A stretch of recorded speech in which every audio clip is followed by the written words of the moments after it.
Ice Locked here with Nocturne Gaming, back with more Legends of Eidolon today, and we're taking a look at the third Chaotic boss. This is Chaotic Cheezor. He is located in the Crystal Base Camp in the Frostbite Tundra at the end of the map, and he does have a few requirements to fight him. So the first is that he has a massive amount of health. He has 2 billion HP, and this means you need a lot of damage output to fight this guy. Just use everything at your disposal, including your shrines, to make this guy a reasonable amount of time to kill him. So the next thing is he requires a lot of accuracy. This is 3,750 accuracy for a 5% hit chance and a whopping 11,300 accuracy for a 100% hit chance. So as you're getting that accuracy up, get as much as you can base, and then take a look at your cards that you can be using for accuracy, such as the brown mushroom here, the sandcastle, gives a lot of accuracy. And then if you need even more than that, you can also look at the Neptune if you have the gold cards here. In the sets as well, the accuracy from the Frostbite Tundra, you can get a decent amount, up to 20% additional accuracy and defense. This is a really good one to use for the fight if you're lacking those stats. So other than that, he hits like a truck, so you make sure you have plenty of defense. I recommend going in with at least 400 to make this even reasonable. Getting near the 600 mark makes this a lot easier. So, with all that being said, let's go ahead and get started. So, we're going to enter the dungeon here by clicking on the doorway and make sure you're selecting the chaotic mode here. It does require 5 keys to enter. So, let's get started. Okay, so here we are in the fight, and we're taking a look at his abilities next. But I do want to mention that your shrines do stay placed in the boss room after each attempt, so you can get them placed in a good manner. Shrines on this fight, make sure you're placing them out of the way, as they can affect your ability to click on these crystals as they spawn. We'll talk about those in a minute, but let's get started with his abilities. So, he has a few main abilities to pay attention to, and the first would be his front stomp here. And that means this front leg, the second leg here, will lift up and stomp. It generates a cloud of dust and it hits everything in melee range. As long as you're standing at the very front leg here, it actually, you don't take any damage, but it does do a significant amount of damage if you're standing there. So be careful of that. The next is his back stomp, which is his far back leg here. And this only really happens if you're standing in range of it. And he summons a line of ice spikes across the entire map. Does a decent amount of damage, but easily avoidable by just not being near that leg. The next thing to be wary of is his tusks. If you're standing anywhere in range here, all the way back to standing up on this platform right here, he can hit you. So it does deal a decent amount of damage as well. The next is the falling ice spikes. He does this by lifting up this leg right here at the very front, and then he summons ice spikes that rain down from the ceiling. It is one of the lower damaging abilities, but they happen frequently and a lot of spikes, so make sure you're bringing plenty of food for this fight. The next big thing to worry about are the crystals here. He spins this crystal on his forehead around.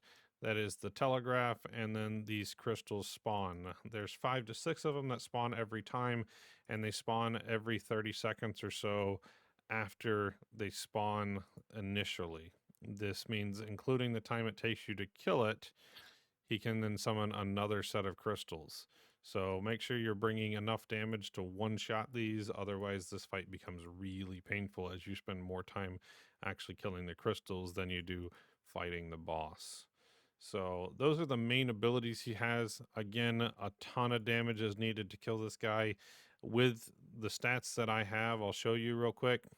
Little almost 850,000 damage here. I have 11.7 thousand accuracy and 739 defense. And it took me an hour and 20 minutes to kill this guy. And that was paying attention the entire time, not AFKing at all. Another tip when you're fighting this guy is to manually fight the crystals. Click each crystal and then go to the next one, as this reduces the amount of time that you're waiting.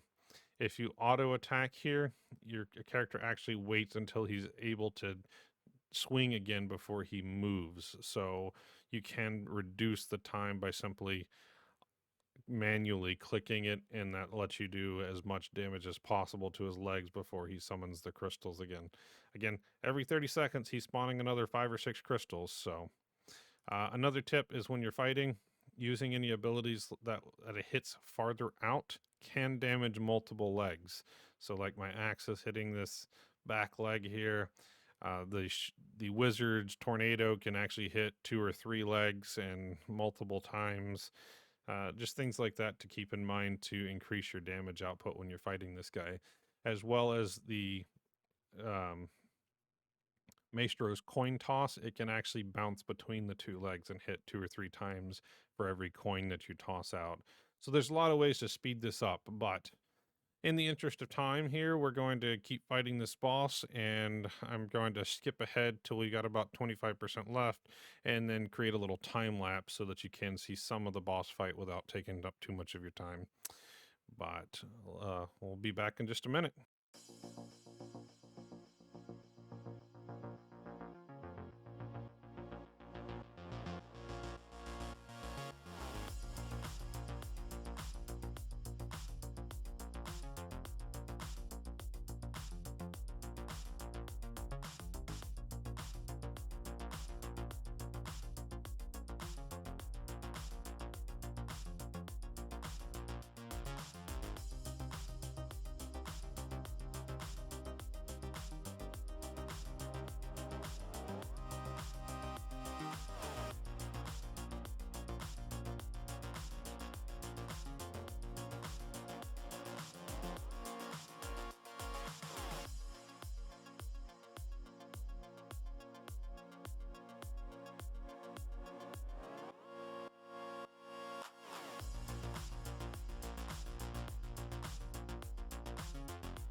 All right, so the boss is almost dead.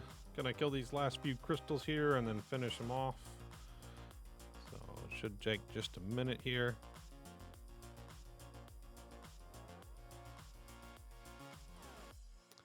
Then we can show you some of the loot that he's got. Almost. All right, so the boss is dead. Take a look at the loot. Doesn't look like we got too lucky.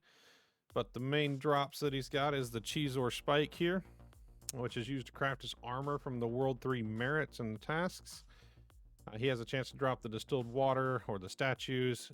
He also has the chance to drop the Cheezor Stalagmite from Chaotic Cheezor, which we need to make the Cheezor's Caustic Scarf. It also requires a rare drop from Cheezor, which is the Cheezor's Blankie, which is a 1 in 300 drop chance from Chaotic Cheezor. It's a pendant. And has a chance to drop his Obel, the Frozen Obel of Cheezor's Rage. Its main stats are 4 to weapon power, 2 defense, and plus 4% total damage. The rest of his loot's just the super drop table. Anyways, this has been Chaotic Cheezor, and this has been Ice Locked from Nocturne Gaming. If you have any comments, questions, or thoughts, please leave them down below for me, and we'll see you next time.